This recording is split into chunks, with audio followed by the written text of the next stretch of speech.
Hi, my name is Dr. Cheryl. I'm a pediatrician in downtown Manhattan. It is September 2020, and school has already started for our kids. This week, the children, I think it's the middle school kids, are going back to in-person learning.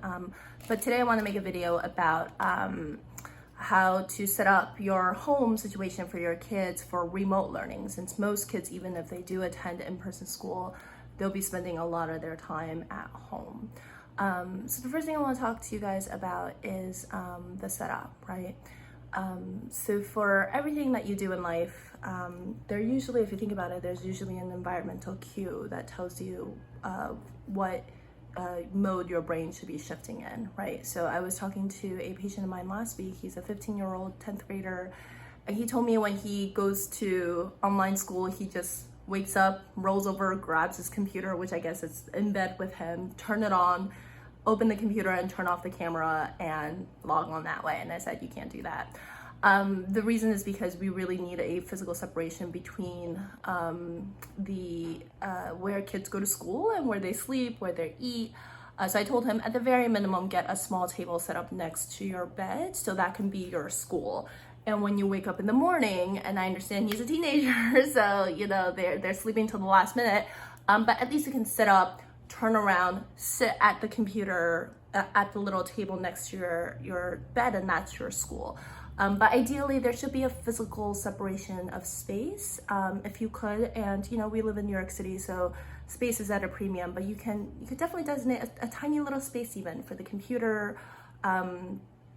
So when the kids go from their bedroom to their physical space, they know it's school, right? The difference between online school, remote learning, and in-person school is you lose out on the transition time, right? The transition time usually involves getting up in the morning, brushing your teeth, going outside, going to school, and then walking into school. And what happens is we human beings generally need environmental cues to kind of like help us shift into the mode, right? It's just a lot more autonomic and automatic, right? But with remote learning, we tend to lose that, and that's the reason why, generally speaking, we don't do remote learning at this age. But you can certainly help children build that, right? So first you need a physical space, right? Ideally in a well-lit area. It's good to have a window, just because with remote learning, we're having kids do at least 5 or 6 hours just in front of the computer, right? And even with breaks, you're still kind of forcing them to have their eyes focus on something that's only 10 inches away from their eyes, right?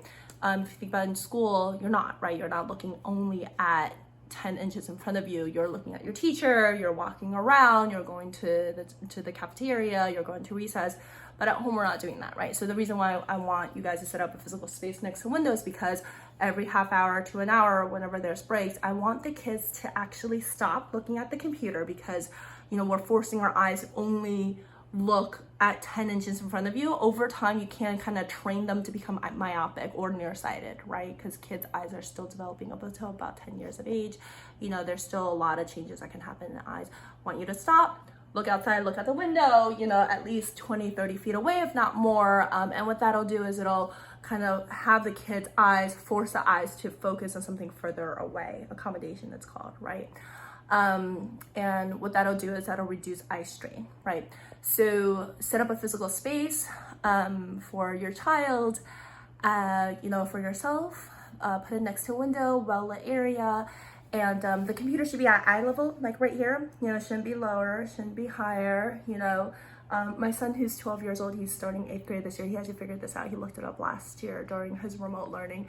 He looked up on YouTube how to make everything kind of set up straight. So if you think about it, so the other thing you want to prevent is, aches and pains and strains and stuff, right? Because when you're just sitting there, we as pediatricians, we know we're going to see a lot of sort of like strains from the dominant hand. I see this a lot, sort of just like shoulder pains, back pains, neck pains, right? So first thing you want to make sure is the computer is set up at eye level. The screen is at eye level. Shoulders square, back straight. You don't want to slouch. You don't want to go this way. Because over time that is going to kind of become uncomfortable, right? And I do see lots of like strains and pain and stuff.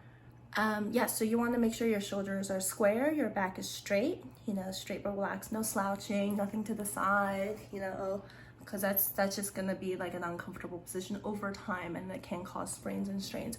So shoulders square, back straight. Your elbows are going to be at a flex position, so about 90 degrees. So this arm is relaxed, elbow flex, and your wrists want to be at parallel to the elbow, right? So this will be where the desk is, and if you have to prop up your butt a couple of inches or a couple of pillows, just to make sure this is parallel. And then the wrist should be able to, the keyboard should be right here. So the desk and then the keyboard. And this is sort of like your neutral position for the wrist, right? So if a kid sprained their wrist or something like that, this is usually the position you put it in, a slightly flexed position, which kind of works out, right? So, so that if you have a monitor, right? So if you have a desktop, the monitor should be at eye level. If you have a laptop, right? Because a laptop, the keyboard and the screen are connected, right? So you still want to set it up at sort of that position, right? So the arms have to be parallel, right, to your elbow, which is then sort of straight down from your shoulders. With a laptop, it's okay as long as you can look down, but you want to also think about, like, when you look down over time, there's going to be, this is a bit of a strain. So you want to think about sort of like neck rolls, neck stretches, I would say every 15 to 20 minutes. But generally speaking, for most remote learning classes, I feel like, especially for the younger kids, and the teachers do sort of, they do show a little video at first, and then maybe some talking, you can sort of stretch a little bit. Okay, the other thing to think about is lumbar support, right? So because, again, we're sitting in one chair at all times, aside from lunch or maybe going up to the bathroom, you're pretty much sitting in the same chair the entire day. So I'm thinking about lumbar support. That's the part between the small of your back and your butt, right? And if you think about it, the human spine has this sort of a little bit of curve. So it's the curve right before the butt, right? You need a little bit of support, right? If you have a chair that already has that, great. If not, you could totally rig it, just like a pillow or a small blanket or something, or even a stuffed animal, that's fine too. So lumbar support, so just make sure your feet should be flat on the floor, or at least have an ability to have it be on the floor. And the other thing that's really important too is every half hour to an hour, so I want you to get up and stretch, right? So, just if the teachers won't allow, which they really should, right? Ask your kid to set a timer. It's a stretch timer, and I've been doing stretches in the office with my patients already. I just call them regular ROM or range of motion stretches for the back, right? So your back is gonna be your main support throughout the day, and that's what we want to kind of get exercised, right? So every half hour to an hour, you do sort of like, the hyperextension of the back, right? Look back, all the way back, right? And then you reach forward, touch your toes, reach to the right, reach to the left. And it just takes a few minutes, right? And that you just kind of get your spine mobilized, right? Because the human body is not built to just, stay in one place for a really long time. You're absolutely did not evolve for this modern technological age. Maybe eventually, but not right now.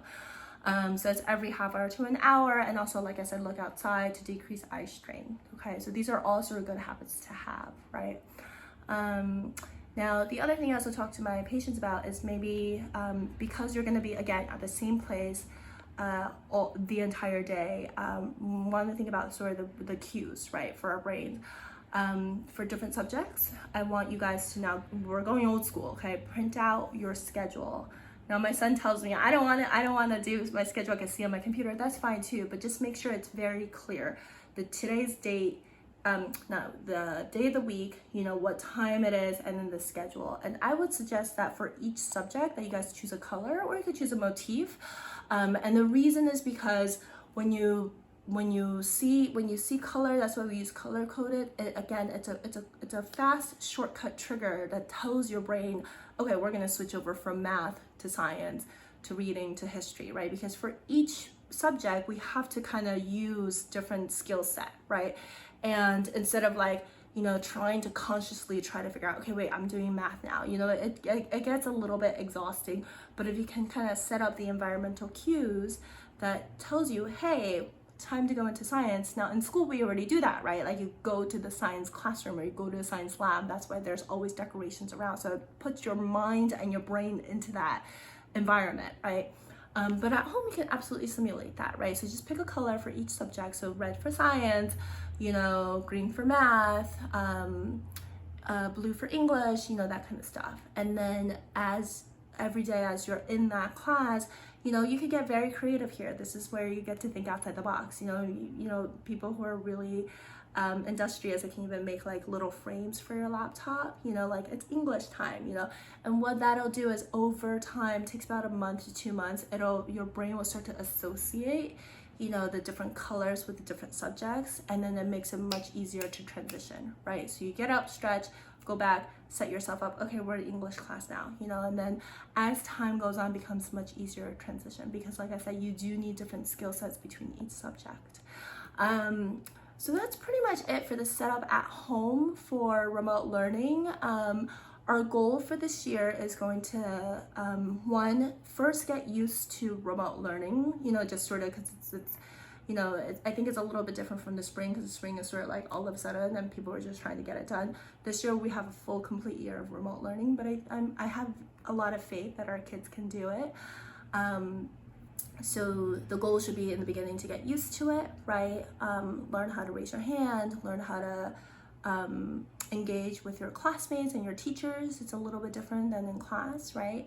As time goes on, as I talk to my patients, I will learn more about how it's going for you guys and come up with ways to help you problem solve.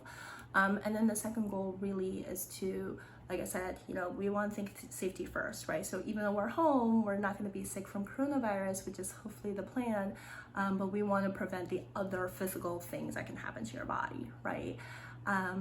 So check back in a couple of months. I'm sure I'll have, you know, more stuff where you can post your questions below, and I can try to answer them. Again, you know, this is something that we've never done before. It's kind of a large scale experiment, but you know, as with everything brand new, you just have to keep trying and troubleshoot and, you know, figure it out as we go. Okay, thanks so much. Talk to you soon. Bye.